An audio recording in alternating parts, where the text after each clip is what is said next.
The Titans, Cyclops, Paul Bunyan, Pecos Bill, the Jolly Green Giant, or Jack's Beanstalk Giant, all these characters bring to mind fictional, mythological imaginings.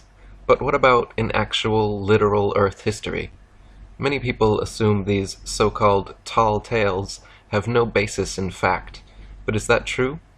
From the Bible to Greek mythology, Native American legends to conquistador diaries, nursery rhymes to newspapers, from Josephus and Homer to modern-day historical accounts and archaeological finds, evidence of giant human beings living on Earth is abundant.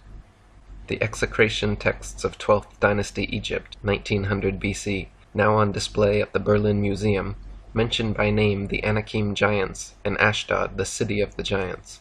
One of the most incredible accounts of ancient giants was by Hellenistic geographer Eutychus, who told of two separate 36-foot human skeletons which were allegedly uncovered by Carthaginians somewhere around 300 BC. The historian Josephus, who lived in Hebron, home of biblical giants, wrote that he had on multiple occasions dug up human bones of enormous size. He also wrote about the people of Judah facing the giants of Hebron, saying, "There were till then left a race of giants, who had bodies so large and countenances so entirely different from other men, that they were surprising to the sight, and terrible to the hearing.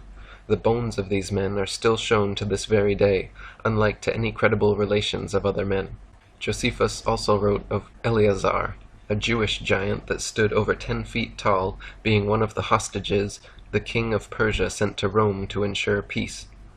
Roman Emperor Aulus Vitellius also mentioned this, writing that Darius, son of Artabanes, was sent as a hostage to Rome. He took with him, with diverse presents, a man 7 cubits high, a Jew named Eleazar, who was called a giant by reason of his greatness. Roman author Pliny the Elder wrote that during the reign of Claudius, a 9-foot, 9-inch giant named Gabarus was brought from Arabia to Rome and placed head of the Adutrix legions. The area today called Baca, near the valley of Hinnom, was long known as the Valley of the Rephaim, or Valley of the Giants. The Ras Shamra texts, discovered in 1928 in Syria, are historical documents mentioning the economy, history, and religion of Ras Shamra, ancient Ugarit, as well as the giant Rephaim, which then inhabited the area.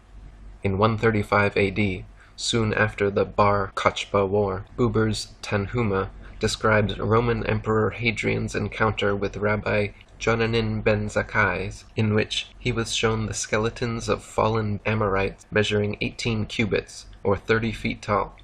According to Jacques de Voragine, Saint Christopher, the Christian martyr, was of gigantic stature, had a terrifying mane, and was 12 kudis tall, a kudi being slightly longer than a modern foot. In an old book called History and Antiquities of Allerdale, there is a report of a giant found by one Hugh Hodson of Thornway in Cumberland, England, during the Middle Ages. The report states that the said giant was buried 4 yards deep in the ground, which is now a cornfield. He was 4 yards and a half long, and was in complete armor, his sword and battle-axe lying by him. His teeth were 6 inches long and 2 inches broad. The Cocopa Indian tribe have an oral history describing giants of the past able to carry logs so heavy that 6 humans failed to budge. Considering that humans can carry on average twice their body weight, and the average human is 150 pounds, this means the logs would have weighed over 1,800 pounds.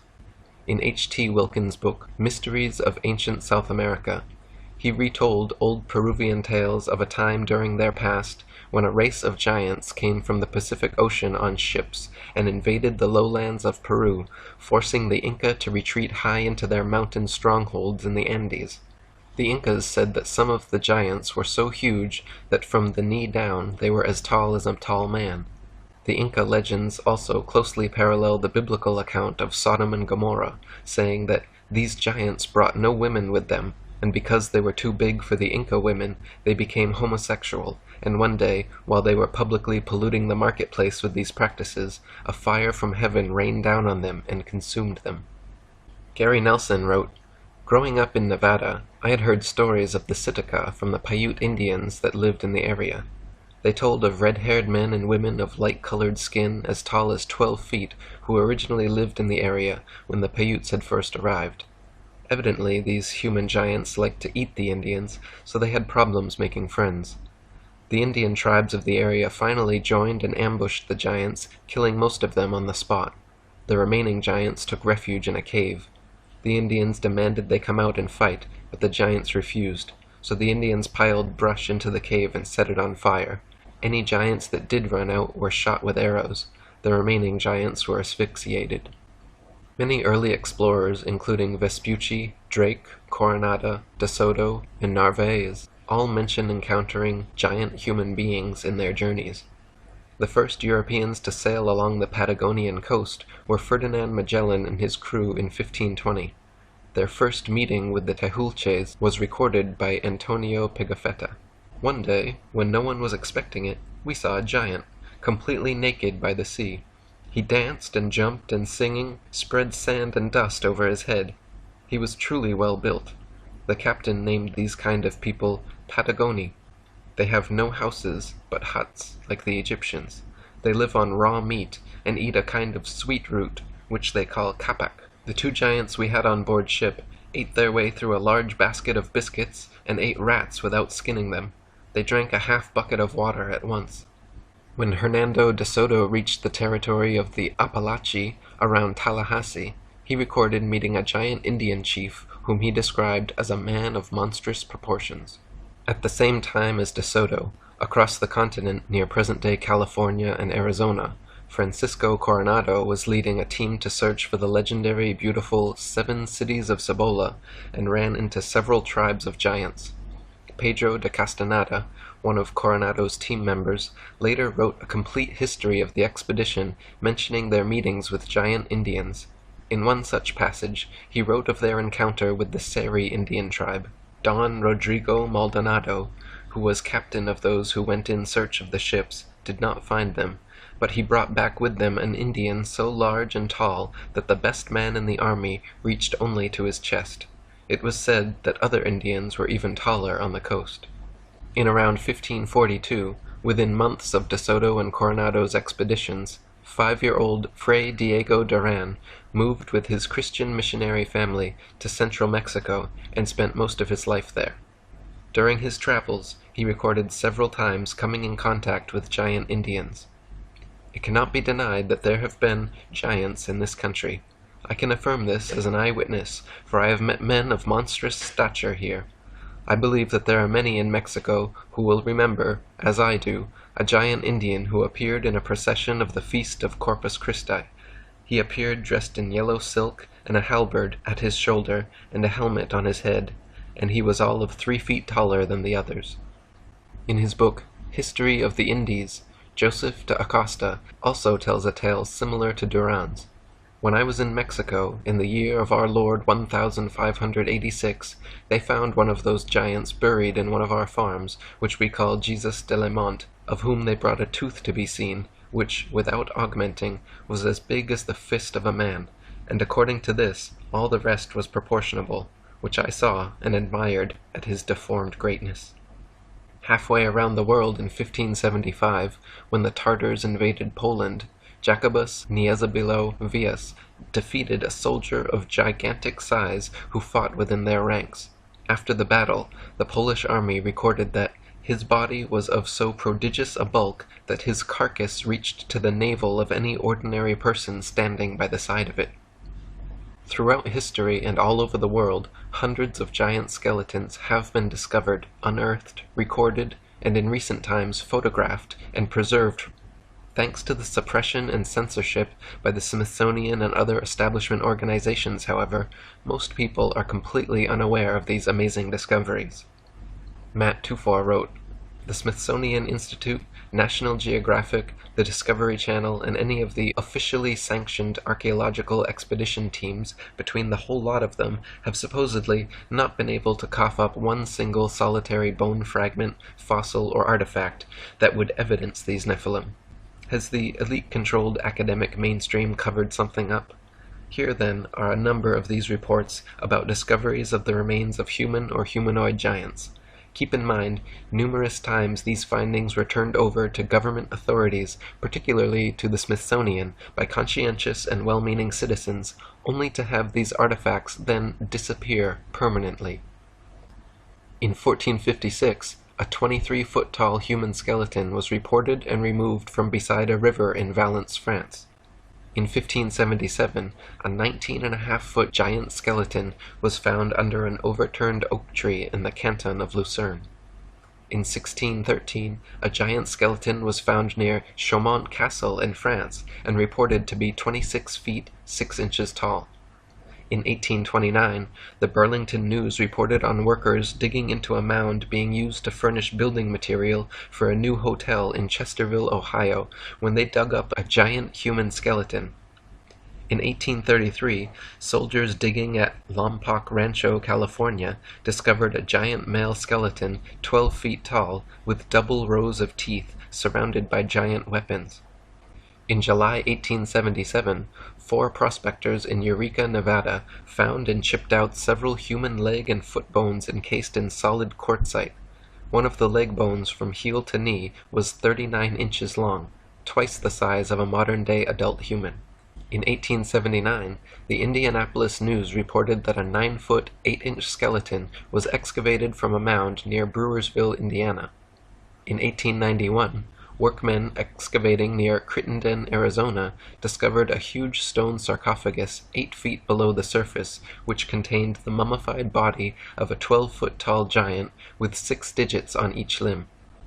The Chicago Record reported on October 24, 1895, that a mound near Toledo, Ohio, was found to hold 20 skeletons, seated and facing east, with jaws and teeth twice as large as those of present-day people, and beside each sat large bowls with curiously wrought hieroglyphic figures. In December 1895, a 12-foot 2-inch fossilized Irish giant was found by a Mr. Dyer while prospecting for iron ore in Antrim Country, Ireland. Strand magazine featured a picture of the giant at a London rail depot. It weighed 2 tons, had 6-digit limbs, and was exhibited in Dublin, Liverpool, and Manchester for 6 pence a person, attracting scientific men as well as gaping sightseers. After a legal dispute regarding ownership, however, the exhibit disappeared from public display forever. 18 giant human skeletons were found in mounds next to Lake Delavan, Wisconsin, in May of 1912. Belvoir College professors and students excavated the site, uncovering giants from 7.6 feet up to 10 feet tall, with double rows of teeth and 24 digits. The Washington Post, on June 22, 1925, and the New York Herald Tribune, June 21, 1925, reported that a mining party found skeletons measuring 10 to 12 feet, with feet 18 to 20 inches long, near Sissaquiche, Mexico. The Los Angeles Times, on October 2, 1927, reported, "Explorers in Mexico located large human bones near Tapextla, indicating a race of gigantic size." The Review-Minter of June 19, 1931, reported on 2 giant skeletons found in Lovelock Cave, Nevada. Both were wrapped in a gum-treated fabric, one 8.5 feet tall, and the other just under 10 feet tall. A giant skull and jawbone from the discovery are still on display at the Humboldt Museum in Nevada. In the late 1950s, during road construction in southeast Turkey, many tombs containing the remains of giants upward of 16 feet tall were uncovered. Leg bones were measured to be about 120 centimeters, or 47.24 inches. In 2004, an anonymous Aramco Saudi oil industry technician found and uncovered a 15-foot-tall complete giant human skeleton while prospecting. Police quickly came and seized all cameras, the Saudi military swiftly took control of the site, and nothing was ever publicly released about it since. The technician who uncovered it managed to take and circulate only one photo of the giant. Matt 24 wrote, "What I found to be ominously indicative, and yet also a backhanded confirmation of the authenticity of this discovery, is the flurry of photoshopped Nephilim remains that popped up on the internet shortly afterwards. In an apparent attempt to muddy the waters and create a discrediting factor, To this day, if you Google for giant skeleton, you see an abundance of these faked Photoshop giants. Just in the short time I spent recently researching for this chapter, I ran into at least 5 or 6 reports regarding the Smithsonian Institute receiving extraordinary artifacts and evidence from dutiful citizens who thought they were handing over their findings to the highest and most reliable authorities, only to realize later that Smithsonian had made it all disappear. Hollywood has even made a veiled, snickering reference to this bizarre trend. Recall the famous Smithsonian warehouse scene at the end of the first Indiana Jones movie. Note how these many giant discoveries are made by a wide range of people with a variety of jobs and interests, unlike supposed dinosaur discoveries which are always made by highly invested parties. Also note how the Smithsonian has entire museums filled with fake dinosaur skeletons, yet has never displayed a single giant human skeleton. Even though they are in possession of several of them, they maintain that giants never existed and have never been discovered. David Hatcher Childress wrote, "To those who investigate allegations of archaeological cover-ups, there are disturbing indications that the most important archaeological institute in the United States, the Smithsonian Institute, an independent federal agency, has been actively suppressing some of the most interesting and important archaeological discoveries made in the Americas. The Vatican has long been accused of keeping artifacts and ancient books in their vast cellars without allowing the outside world to access them. Sadly, there is overwhelming evidence that something very similar is happening with the Smithsonian Institution." Ivan T. Sanderson, a famous zoologist and frequent Johnny Carson guest, told the story of an army engineer stationed on the Aleutian Islands of Shemya during World War II, who sent him a fascinating letter. The man claimed to have uncovered a giant graveyard when building an airstrip bulldozing through sedimentary rock in 1944. He found skulls which measured from 22 to 24 inches from base to crown, nearly 3 times the size of a typical adult human skull. He entrusted them to the Smithsonian Institute, where they were never to be seen again. He wrote to Sanderson, "Is it that these people cannot face rewriting all the textbooks?"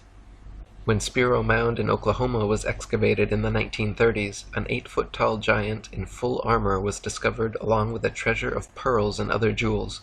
The Smithsonian Institute was directly involved in the cover-up of this and many other ancient mounds of the Midwest which were dug up. Archaeologist and researcher David Hatcher Childress reported on one Smithsonian employee who lost his job for exposing evidence that the Smithsonian had at least once taken a barge full of unusual artifacts out and dumped them in the middle of the Atlantic Ocean. David Hatcher Childress wrote, "Perhaps the most amazing suppression of all is the excavation of an Egyptian tomb by the Smithsonian itself in Arizona.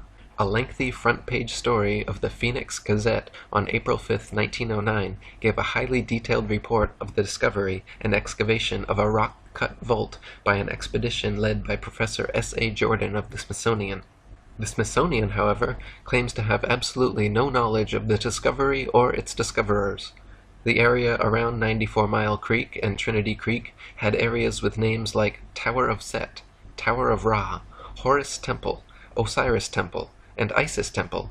In the Haunted Canyon area were such names as the Cheops Pyramid, the Buddha Cloister, Buddha Temple, Manu Temple, and Shiva Temple. Was there any relationship between these places and the alleged Egyptian discoveries in the Grand Canyon? We called a state archaeologist at the Grand Canyon and were told that the early explorers had just liked Egyptian and Hindu names, but that it was true that this area was off limits to hikers and other visitors because of dangerous caves.